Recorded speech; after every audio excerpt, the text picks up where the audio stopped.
창세기 4장 9절로 15절까지 말씀을 봉독해 올릴 때 살아계신 하나님의 음성을 듣기를 바랍니다. 여호와께서 가인에게 이르시되 내 아우 아벨이 어디 있느냐? 그가 이르되 내가 알지 못하나이다. 내가 내 아우를 지키는 자니이까. 이르시되 내가 무엇을 하였느냐? 내 아우의 핏소리가 땅에서부터 내게 호소하느니라. 땅이 그 입을 벌려 내 손에서부터 내 아우의 피를 받았은즉 내가 땅에서 저주를 받으리니 네가 밭을 갈아도 땅이 다시는 그 효력을 내게 주지 아니할 것이요 너는 땅에서 피임하며 유리하는 자가 되리라. 가인이 여호와께 아뢰되 내 죄벌이 지기가 너무 무거우니이다. 주께서 오늘 이 지면에서 나를 쫓아내시온즉 내가 주의 낯을 배웁지 못하리니 내가 땅에서 피하며 유리하는 자가 될지라. 물은 나를 만나는 자마다 나를 죽이겠나이다. 여호와께서 그에게 이르시되 그렇지 아니하다. 가인을 죽이는 자는 벌을 7배나 받으리라 하시고 가인에게 표를 주사 그를 만나는 모든 사람에게서 죽임을 면하게 하시니라. 아멘.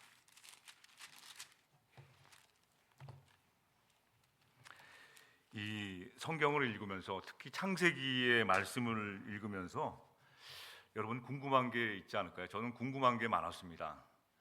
도대체 이 낙원이라는 것이 뭘까? 에덴 동산은 도대체 어떤 곳인가? 아담과 하와는 어떻게 생겼을까? 오늘날로 말하면 뭐 얼짱, 뭐 미녀, 뭐 이렇게 미남 이렇게 어떻게 생겼을까? 그리고 또 하나님은 왜 하필 선악과를 만들어서 그것을 먹음으로써 왜 죄를 짓게 만드셨나? 그래서 이 에덴 동산에 대한 궁금증을 인터넷에 찾아보니까 너무 많아요. 사람이 상상해서 AI가 그린 것까지 상상해서 에덴 동산이라는 건 도대체 어떤 것일까 나와 있는데 제가 그 중에서 어린이용으로 한두 개 골라봤습니다. 에덴 동산의 모습을 한번 보실까요? 네, 이렇게 표현했습니다. 또 아담과 하와가 저기 두 명 있죠? 저기 선악과 있고 또 아담과 하와를 또 이렇게 표현했어요. 한번 보실까요? 네. 반응이 없으시군요. 너무 귀여워서 이렇게 해가지고 저쪽에 선악과가 있죠. 두 번째 그림 요걸 보시면 조금 가다 보면 선악과가 있어요. 왜 하필 하나님은 저기 선악과 나무를 두고 먹지 말라고 하셨을까? 어떻게 보면 예를 들면 맛있는 음식을 차려놓고 너 이거 먹으면 다이어트 해야 돼, 이거 먹으면 혼나, 이렇게 하는 것과 똑같은 비슷하지 않을까? 왜 하필 그냥 다 먹게 하시고 자유롭게 하시면 좋을 텐데 왜 선악과를 놔두시고 다른 건 다 먹어도 좋은데 선악을 알게 하는 저 나무만은 먹지 말게 하셨을까? 그런데 이러한 우리들의 궁금함을 이용해서 우리 기독교를 무너뜨리는 그 이단 세력들, 이단 종교들이 있어요. 바로 이 창세기의 말씀을 가지고 여기에 끼워 넣어서 저희 교회 또 믿는 저희들을 또 하나님의 말씀이 성경을 막 부정하고 있어요. 성경은 잘못됐다 막 이렇게 부정하고 있어요. 창세기의 오해가 많습니다. 그래서 자신을 거기에 끼워놓고 자신의 마음대로 자신이 하나님인 것처럼 행동하는 이상한 종교의 단체들이 많이 있습니다. 특히 창세기에 나오는 이 근본부터 말씀 근본 자체가 잘못되었다는 인간의 창조 이게 잘못된 거라는 거예요. 말씀이. 그래서 성경에 나오는 언어들, 성경에 나오는 하나님의 말씀은 어떤 구조로 되어 있냐면 성경의 구조들은 압축되어 있습니다. 언어들이. 그래서 생각하고 또 생각하고 또 생각하지 않으면 이해할 수 없는 구조로 되어 있어요. 성경은 일반 책처럼 뭐 만화책이나 일반 책처럼 쓱 읽으면 이해가 금방 되면 좋은데 성경은 읽으면 금방 이해가 안 돼. 문자 그대로 이해하면 잘못된 해석이 될 수 있다는 것처럼 금방 이해가 안 되는 구조로 되어 있습니다. 그러니까 성경은 생각하고 또 생각하고 또 생각하는 구조로 이 말씀이 되어 있어요. 그래서 성경을 읽다 보면 첫 번째 나오는 것이 궁금합니다. 성경을 읽으면서도 무조건 아멘하는 분도 계시지만 궁금해하는 사람이 참 좋은 거예요. 저도 굉장히 궁금합니다. 그래서 교회를 열심히 다녔는데, 왜 열심히 다녔냐면, 중고등학교 때 왜 열심히 다녔냐면, 모르는 게 많아서 목사님을 귀찮게 했어요. 막 가서 목사님, 하나님 어디 계신가요? 예를 들면 어떤 겁니까? 왜 선악과를 만들었습니까? 왜 하나님이 이렇게 했습니까? 자꾸 궁금한 것이죠. 그런데 이러한 궁금증을 자꾸만 이상한 이단 종교에서는 이용해서 저희들을 현혹해서 그쪽으로 빠져서 영원한 멸망의 길로 인도하는 경우가 많죠. 성경을 읽다 보면 궁금합니다. 이 궁금한 사람은 관심이 많다는 거예요. 누가 나에게 대해서 물어봐 주는 것은 관심이 있다는 거예요. 어떤 날은 옷을 거꾸로 입고 나갔는데도 누가 아무 말도 안 해요. 아무런 관심이 없어요. 의외로. 머리가 이렇게 돼도 아무런 관심, 머리 빗다 말고 자다가 일어나서 머리가 이렇게 돼도 관심이 없는 거예요. 저는 지금도 성경을 읽으면 궁금한 게 많습니다. 여러분에게 창피해서 말을 못하지만 의외로 궁금한 게 많아요. 그래서 성경을 읽을 때는 계속 생각하고 또 생각하게 만드는 데입니다. 그런데 여러 가지 바빠요. 성경을 생각할 수 없는 구조가 되어 있어요. TV 봐야죠, SNS, 카톡 해야죠. 너무 바쁜 거야. 그러니까 성경을 생각할 시간이 없는 시대가 되온 것이죠. 자, 첫 번째, 에덴 동산의 크기가 왜 해필이면 선악과를 아담과 하와가 살고 있는 근처에 놓았을까? 그런 궁금증이 있었어요. 왜 저렇게 하나님은 심술이 많으신가? 왜 저렇게 선악과를 놔서 아담과 하와가 늘 쳐다보면서 다니니까 금방 따먹게, 죄를 짓게 만드나?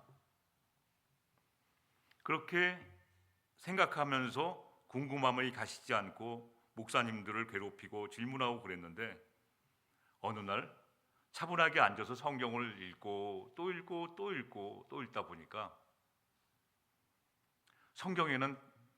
성경에서의 궁금함은 성경에서 답이 다 있더라고요. 다른 데서 찾지 말고 성경에서 궁금한 것은 성경에 답이 다 있습니다. 창세기 한번 보실까요? 창세기 2장 10절에서 14절 말씀 보면 에덴 동산의 크기에 대해서 나와 있습니다.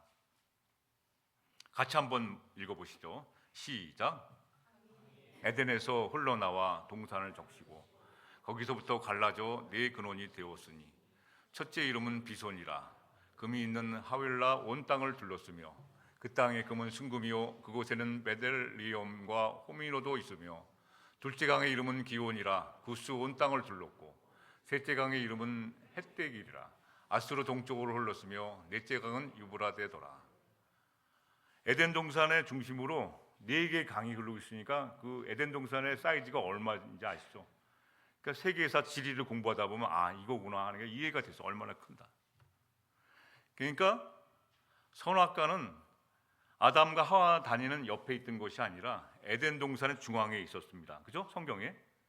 그러니까 아담과 하와가 이 선악과를 따먹기 위해서는 에덴 동산이 요만한 그림처럼 조그만 데가 아니라 4개의 강이 흐를 정도로 큰 곳이었기 때문에 그것에서 중앙에 있는 그 선악과를 따먹기 위해서는 어떻게 돼요?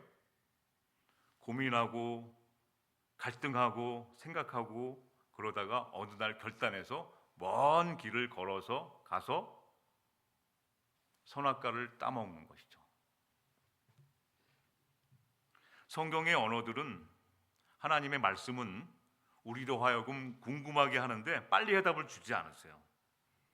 침묵하게 만들고 갈등 구조로 돼 있어요. 하나님과 인간 사이에 이게 화목한 관계면 좋은데 하나님과의 관계가 안 맞아. 인간과 인간 사이에 막 갈등이 일어나는 그런 구조로 돼 있어요. 그래서 이게 에덴 동산을 보니까 죄를 짓기 위해서 이게 어느 날 갑자기 진 게 아니야.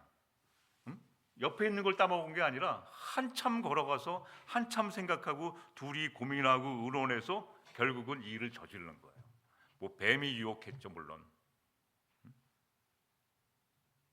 자, 오늘 본문 읽으신 성경에 여러분 잘 아시는 것처럼 아담과 하와가 자식을 낳았어요. 근데 그 자식이 큰 애가 누구죠? 가인. 둘째 애가 아벨이에요. 아담이 자식을 낳았는데 가인과 아벨. 직업이 있습니다. 가인은 농부였어요. 잡이 농부였고, 아벨은 양을 기르는 목축업을 했어요. 잡이 틀려요. 그래서 어느 날 하나님께 예배드리면서 제사 지내면서 이 제물을 바쳤어요. 그러니까 가인은 자기가 농사꾼이니까 딱 질렀던 농사물을 딱 바쳤어요. 그리고 아벨은 목축업이니까 양을 아주 정성을 다한 양을 바쳤어요. 근데 이제 문제가 생겼습니다. 문제가 생겼어요. 자기 직업에서 최선을 다해서 드렸는데 하나님이 동생인 아벨의 제사만 받으신 거예요. 그 예물만. 그러니까 형인 가인이 비교하다 보니까 어떻게 돼요? 몹시 분하여 안색이 변했다고 그랬어요. 6절 7절 한번 보시죠. 창세기 4장 6절 7절 한번 보실까요? 오늘 본문 앞에 나와 있는데 가인이 죄를 지으려고 하는 사람이에요. 하나님이 가인에게 이르시되, 같이 한번 보시죠. 시작. 가인에게 이르시되 네가 분하여 함은 어찌 됨이요 안색이 변함은 어찌 됨이냐. 네가 선을 행하면 어찌 낫을 들지 못하겠느냐. 선을 행하지 아니하면 죄가 문에 엎드려져 있느니라. 너는 죄를 다스릴지니라. 하나님은 우리가 죄를 지을 때 언제나 경고해 주세요. 어느 날 갑자기 지은 죄가 아니에요. 선악과가 있으면 어느 날 갑자기 따먹게 하시는 그런 분이 아니세요. 늘 말씀으로 경고해 주세요. 가인이 어느 날 갑자기 죄를 지은 게 아니라 하나님은 이미 가인이 죄를 지음을 아시고 막 우리말로 하면 속상한 거야. 막 괜히 분한 거야. 동생 건 받고 자기 거 비교해 보니까 안 받으니까 어떻게 돼요? 화를 낸 거예요. 그러니까 안색이 막 얼굴색이 변하고 막 울그락불락 하니까 하나님은 알고 너 지금 위험 신호를 보낸 겁니다. 네가 분노하면 어찌 됨이냐. 안색이 변하면 어찌 됨이냐. 하나님은 저와 여러분이 죄를 지으셔서 흥분한 상태가 되면 경고의 메시지가 옵니다. 근데 이 경고를 무시한 것이 죄가 되는 것이죠. 너 죄가 네 앞뒤에 있어. 우리가 방문 나가다 보면 우리 강아지가 이렇게 앞에 문 앞에 이러고 있잖아요. 그것처럼 죄가 우리 문 앞에 이렇게 누워 있다는 거예요. 너는 죄를 다스려야 된다. 하나님이 말씀해 주셨어요. 근데 이것을 무시할 때, 하나님의 경고 사인을 무시할 때 죄가 우리 안에 들어와서 우리를 멸망하게 하는 것이죠. 그래서 성경의 언어는 신호등 구조로 되어 있어요, 여러분. 신호등 구조. 빨간불이 들어오면 서야 되고 파란불이 들어오면 가는 것이죠. 그래서 성경은 멈춰라 할 때가 있어요. 가라 할 때가 있어요. 근데 우리는 멈춰야 할 때 막 가. 그리고 재촉하는 언어가 있습니다. 재촉하는. 왜냐하면 신호등 불이 막 바뀔 때는 빨리 가야 되거든요. 그래서 재촉하는 언어가 있어요. 빨리빨리 언어가 있어요. 소돔과 고모라 성에 롯이 막 머뭇거리니까 어떻게 돼요? 빨리 나오고 빨리 벗어나라고. 그래서 성경은 늘 우리로 하여금 오해와 갈등 구조로 되어 있다는 것이죠. 그래서 이 오해를 계속되면 왜곡시켜요, 성경을. 잘못되게 오해를 하니까 저 사람을 내가 오해하면 사람도 마찬가지 아닙니까? 오해하게 되면 그 사람을 오해한 걸 가지고 자꾸 이상한 소문을 내고 왜곡시키는 거예요. 전혀 그렇지 않은데. 그래서 제가 한국말을 좀 찾아봤습니다. 이 이민생활 가운데 제가 특징적인 것이 뭐냐면 자꾸 한국말이 자꾸만 이해가 안 될 때가 있어요. 그래서 오해라는 말은 국어사전에 어떻게 나오나 한번 보시죠. 오해라는 것은 사실과 다르게 해석하거나 이해하고 있다는 거예요. 왜곡이라는 것은 사실과 달리 그릇되게 하거나 진실과 다르게 함이에요. 그래서 왜곡의 외자를 보면 바를정, 바르게 가는 길, 바를정 위에 아니불 이렇게 불자가 위에 있어요. 네모난 위에 툭툭 튀어나와 있죠. 사실과 달리 그릇되게 하는 거예요. 사실이 아닌 걸 가지고 계속 진실과 다른데 그걸 갖다가 고집하는 것이죠. 하나님이 분명히 틀렸다고 잘못되어서 경고 사인을 보냈는데도 잘못된 것을 가지고 계속 멈추지 않고 그 위로 계속 가는 것을 왜곡이라고 합니다. 그래서 이단 종교에서는 입구에서부터 기초부터 어떻게 돼요? 가인과 아벨의 문제를 가지고 우리를 흔들어 댑니다, 여러분. 실제 그래요.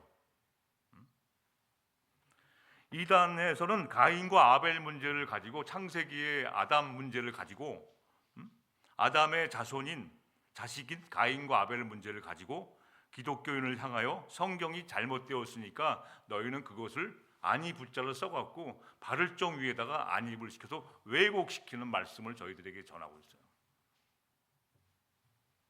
인류 최초의 하나님이 창조하신 인간 아담과 하와를 두 아들 가인과 아벨이 어떤 점을 가지고 그러는가요? 자, 보시죠.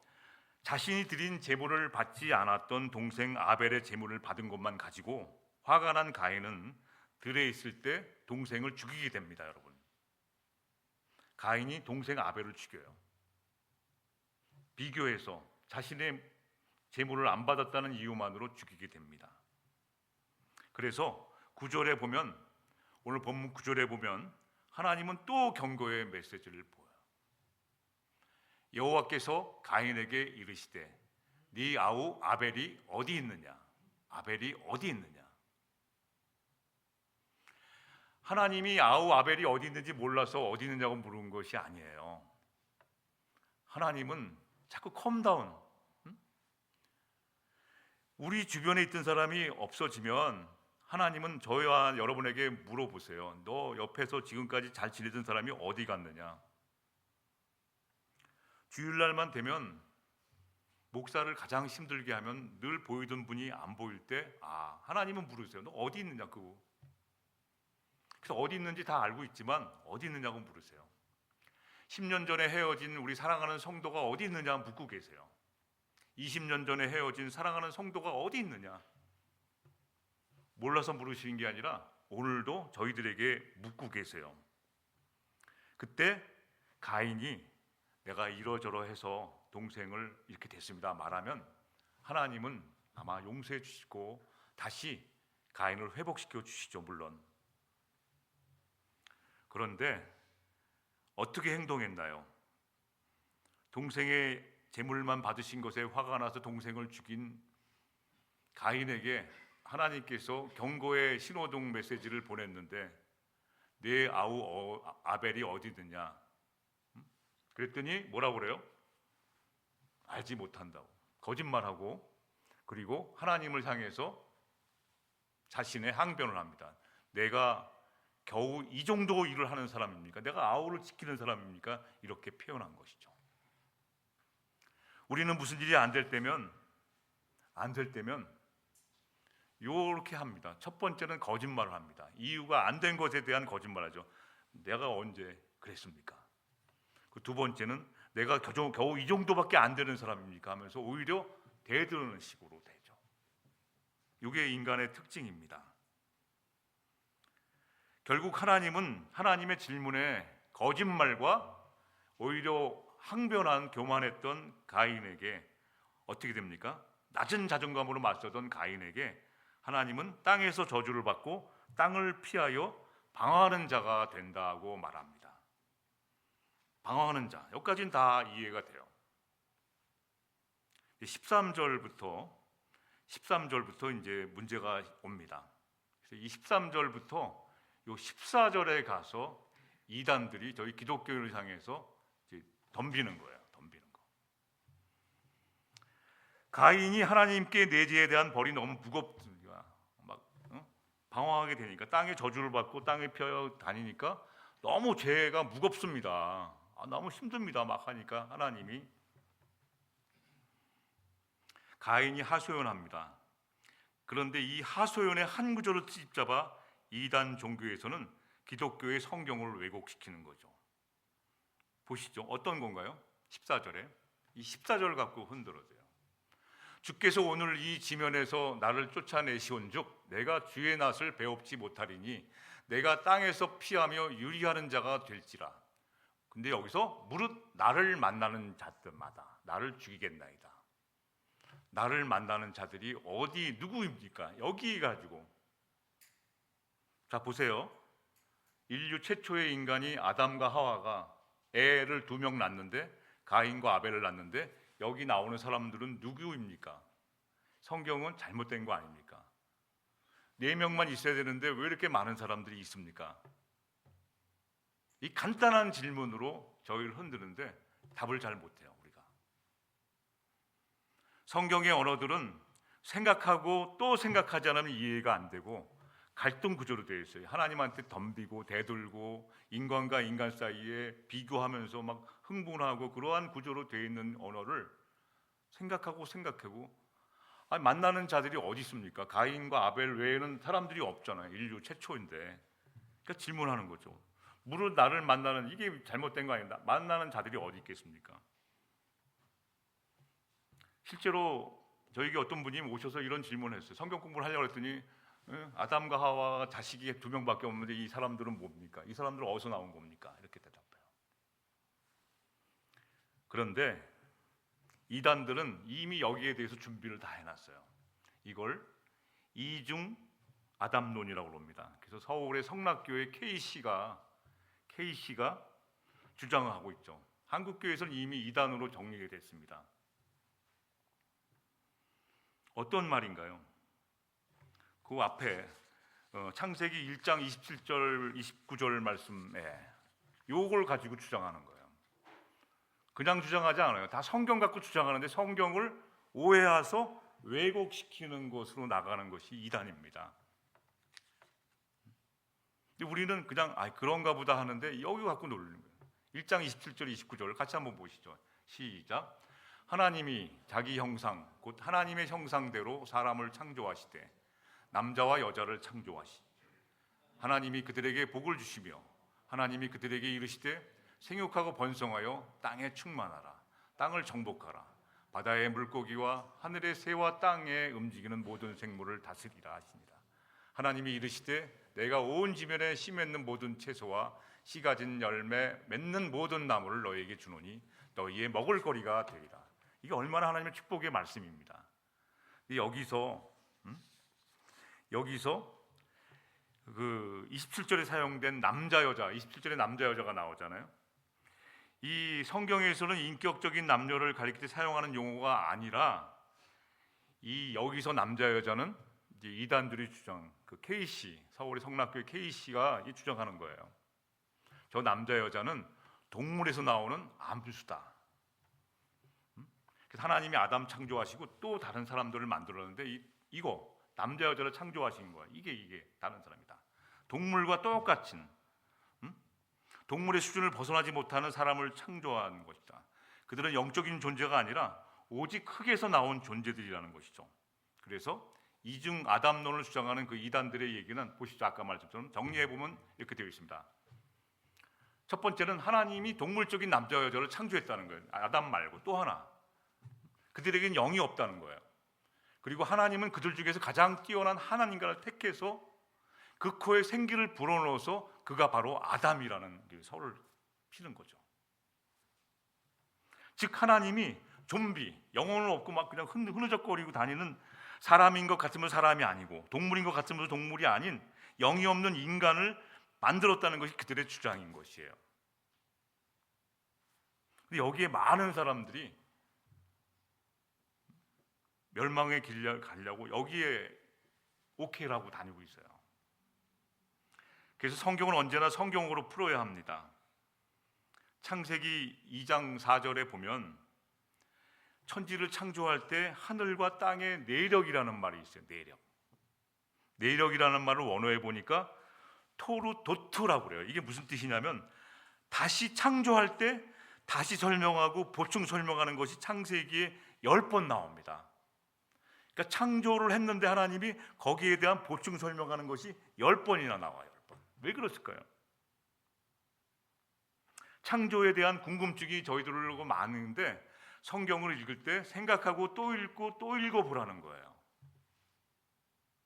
달콤한 말이나 지식으로 풀려고 여기저기 기웃기웃하지 마시고 성경은 오해와 왜곡으로 넘어가지 않기 위해서 하나님은 이 보충 설명하는 것을 10번이나 해주셨어요. 창조 관한 연결해서 보면 이렇게 되어 있어요.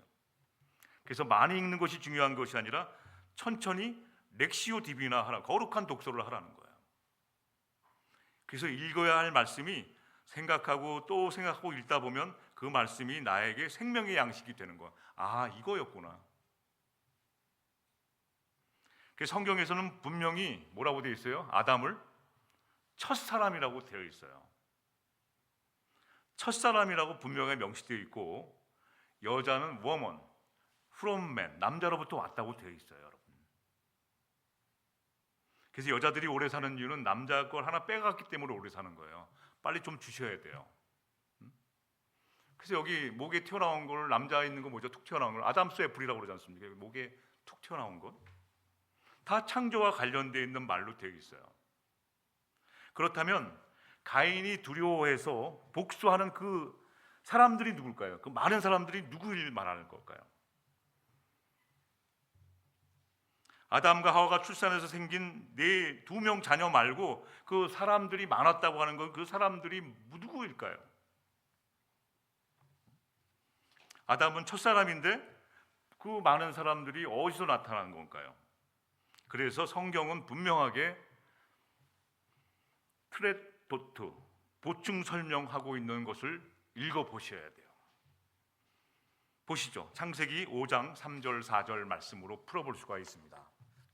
같이 한번 보시죠. 아담은 130세에 자기의 모양 곧 자기의 형상과 같은 아들을 낳아 이름을 셋이라 하였고, 아담은 셋을 낳은 후 800년을 지내며 자녀를 낳았다. 나를 만나는 자마다.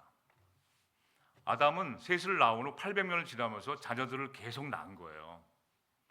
그러니까 성경에 나오는 이면 한 가정의 대표 인물을 이렇게 써놓은 것이지 사람들이 없다고 하는 뜻이 아니라는 것이죠. 창세기 14장 4절에 나오는 나를 만나는 자마다, 가인이 나를 만나는 자마다 그들이 나를 괴롭히고 그렇다는 것은 많은 사람들은 어디서 나온 사람이냐면 세 부류로 나옵니다. 학자들은.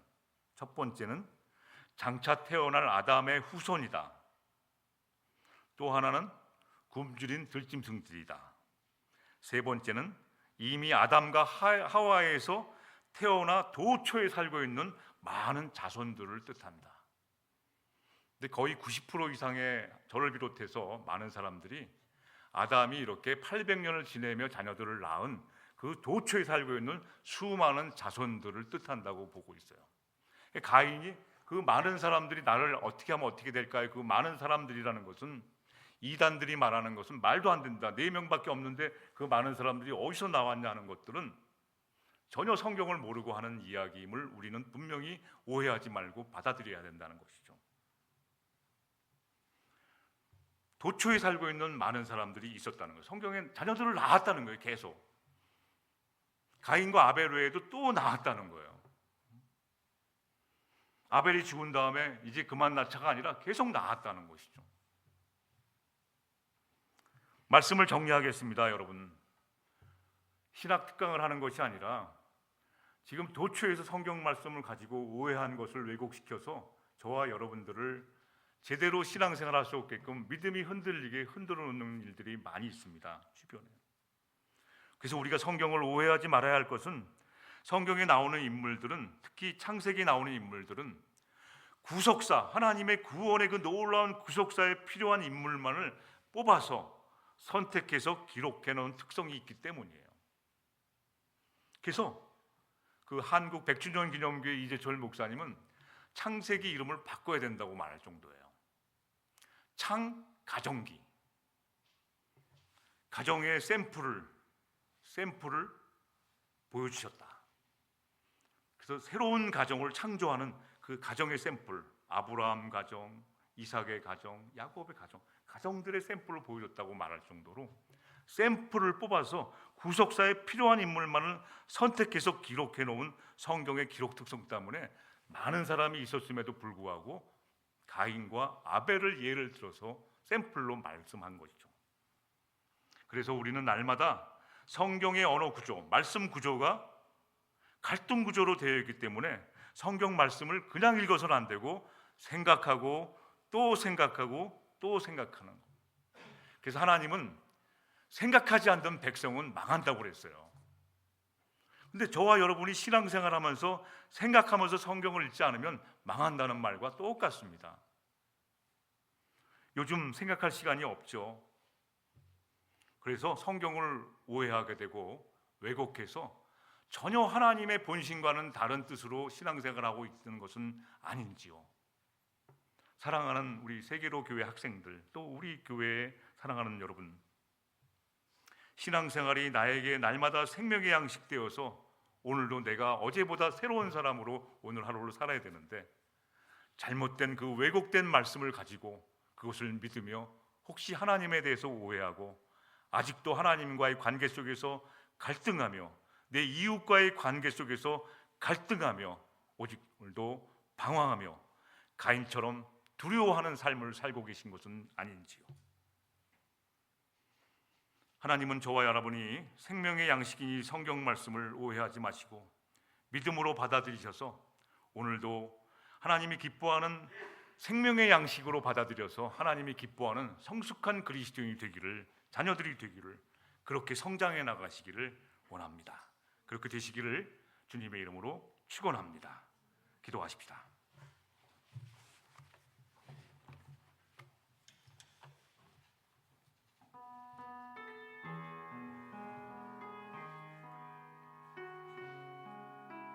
여러분, 우리가 내 주변의 친구들과 오해에 있어서 서로 갈등 구조가 있는 것처럼 혹시 하나님의 말씀 속에서 궁금하고 혹시 오해한 것들이 있다면 믿음으로 날마다 묵상하며 생각하고 또 생각해서 그 말씀을 오해 없이 잘 받아들이게 해달라고, 그 양식되게 해달라고, 생명의 양식이 되게 해달라고 이 시간 들은 말씀과 함께 잠시 기도하는 시간 갖겠습니다. 기도하시겠습니다.